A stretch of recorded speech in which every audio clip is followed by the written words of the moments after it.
Hi friends, కథామృత లహరికి సుస్వాగతం. ఈరోజు అలుడా మజాకా comedy కథ చివరి ఎపిసోడు వినిపించబోతున్నాను. దయచేసి స్కిప్ చేయకుండా కథ మొత్తం విని లైక్ కొట్టి కామెంట్ పెట్టి సబ్స్క్రైబ్ చేసుకోండి. ఇక కథలోకి వచ్చేస్తున్నాను.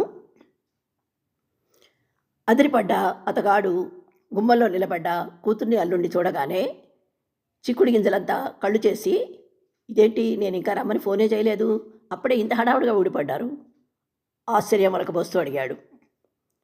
అల్లుడు అఖిల్ అలియా సుందరం చిద్విలాసంగా నవ్వేసి, మనలో మనకి ఫార్మాలిటీస్ ఏంటి మావయ్య, ఎప్పుడైనా రావచ్చు, ఎన్నాళ్ళైనా ఉండొచ్చు, ఇది మనలే కదా, నో ప్రాబ్లం అంటుంటే బ్రహ్మానందం కక్కలేక మింగలేక గుడ్లు మిటకరించి, ఇది మనిలు కాదు, ఓనర్ ఎప్పుడు ఖాళీ చేయమంటే అప్పుడు తట్టాపుట్టా సర్దేయాల్సిన అద్దె కొంప చిరాగ్గా అన్నాడు.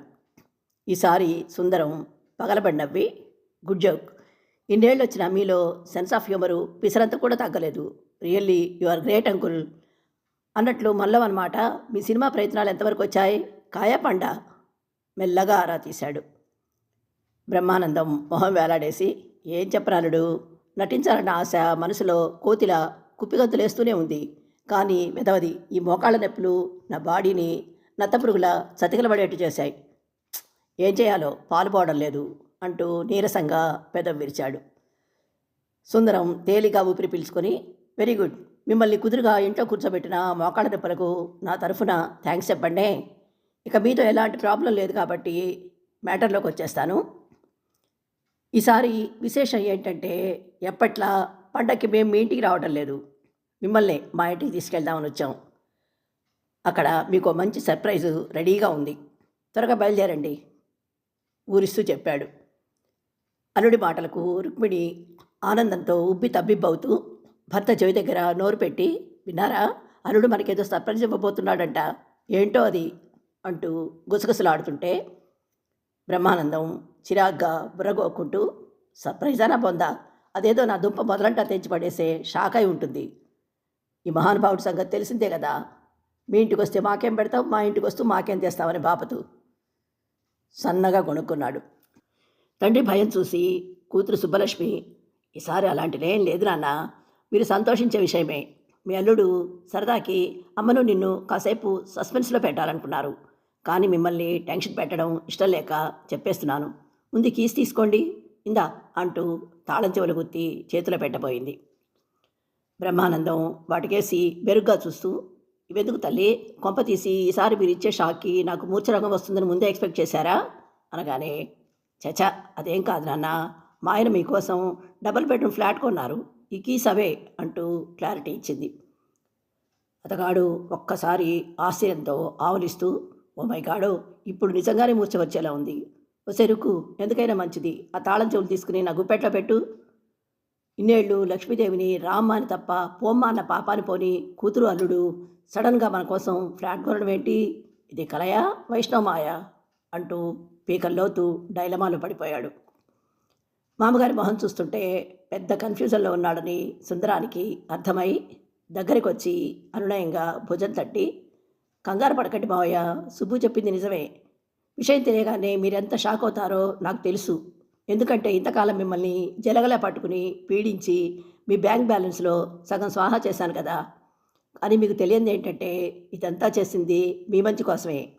పెళ్ళైన కొత్తలోనే సుబ్బు మీ నిర్వాహకం గురించి చెప్పింది, అత్తయ్య ఒట్టి అమాయకురాలని, మీకు చిన్నప్పటి నుంచి నాటకాలు పిచ్చి బాగా ఉండేదని, వేషాల కోసం నెల జీతంలో సగం తగలేస్తూ ఇన్నేళ్ల గవర్నమెంట్ సర్వీస్ చేసినా కనీసం చిన్న ఇల్లు కూడా కట్టుకోలేకపోయారంటూ బాధపడింది. అందుకే మీ కథా కమామేషు వివరంగా తెలుసుకుందామని ఒకరోజు మీ పక్కన చేరి, మీరు గొప్ప డ్రామా యాక్టర్ అంట కదా అని అడిగాను. అప్పుడు మీరేమన్నారో గుర్తుందా? అవునల్లుడు, చదువుకునే రోజుల్లో చుట్టుపక్కల ఎక్కడ ఏ నాటకం జరుగుతున్నా హాజరయ్యేవాడిని. మొదట్లో డ్రామా కంపెనీ బ్రోకర్లకు 10 పరక ముట్ట చెప్పి చిన్న చితక వేషాలు వేసేవాడిని. ఆ తర్వాత ఉన్న ఒక్క పెంకుటిల్లు అమ్మేసి ఆ డబ్బుతో నేనే సొంతగా కంపెనీ రన్ చేశాను. నటుడిగా మంచి పేరు వచ్చింది, కానీ జేబు ఖాళీ అవ్వడంతో బోర్డు తిప్పేసి బతుకు తెరువు కోసం ఉద్యోగం వెతుకోక తప్పలేదు. ఊరు మారడంతో నా పరిస్థితి మళ్ళీ మొదటికి వచ్చింది, లేదంటే ఈ పాటికి ఎక్కడో ఉండేవాడిని. అందుకే రిటైర్ అయ్యాక ఫుల్ టైం కళాపోషణకే అంకితం కావాలని స్ట్రాంగ్గా డిసైడ్ అయ్యాను. నాటకాల రోజులు పోయాయి కాబట్టి ఏ నిర్మాతనో డైరెక్టర్నో పట్టుకుని ఎలాగైనా సరే సినిమా ఛాన్స్ దొరకపుచ్చుకుంటాను, నా సత్తా ఏంటో చూపిస్తాను అని మీసం మెలేశారు. అప్పుడు అర్థమైంది వయసుతో పాటు మీ పిచ్చి పీక్ స్టేజ్కి చేరిందని. ఇలాగే వదిలేస్తే ఏదో ఒకరోజు మీకు తిరుక్షవరం తప్పదని. అందుకే ఏదో ఒక సాకుతో మీ దగ్గర పెద్ద మొత్తాలు రాబట్టి వాటిని ఆడా పైసలతో సహా బ్యాంకులో జమ చేశాను. అది వడ్డీతో కలిపి 10 లక్షలైంది. ఆ తర్వాత నేను ఊహించినట్లే మీ వీక్నెస్ పసిగట్టి రిటైనర్ మన్నాడే ఎవడో నిర్మాతనంటూ వచ్చి తను తీయబోయే మూవీకి 20 లక్షలు పెట్టుబడి పెడితే కమెడియన్ రోల్ ఇస్తాననగానే ఆ మాటలు నమ్మేసి వాడితో కమిట్ అయ్యేందుకు రెడీ అయ్యారని తెలిసింది. వెంటనే విల్లాకుంటున్నానని అబద్ధం చెప్పి మీ మెడలు వంచి ఆ 20 లక్షలు తీసుకుని మరో 10 లక్షలు నేను అడ్జస్ట్ చేసి 40 లక్షలతో ఫ్లాట్ కొనేశాను. ఇక మీరు సొంత ఇంట్లో హ్యాపీగా ఉండొచ్చు, మీకే లోటు రాకుండా చూసుకునే బాధ్యత నాది అని భరోసా ఇచ్చాడు. బ్రహ్మానందం అతనికేసి గుడ్లప్పగించి చూస్తూ, ఓ చెరుకు ఇది కళా నిజమా, నాకెందుకు డౌట్ కొడుతోంది, ఓసారి గిల్లవా ప్లీజ్ అనగానే రుక్మిణి, చాలే ఊరుకోండి మీరు మీ వెటకారాలు, ఇప్పటికైనా తెలిసిందా అల్లుడు ఎవరి సొత్తుకు ఆశపడే మనిషి కాదని. మీ సొమ్ము దమ్మిడి వాడుకోకపోగా తను ఓ చెయ్యేసి మన కోసం సొంతిల్లు కొన్నట్ట. అతను చేసిన సాయానికి కాళ్ళు కడిగి నెత్తిని చల్లుకోవాల్సింది పోయి ఏంటి పిచ్చిధోరణి అంటూ భుజం మీద గట్టిగా గిల్లింది.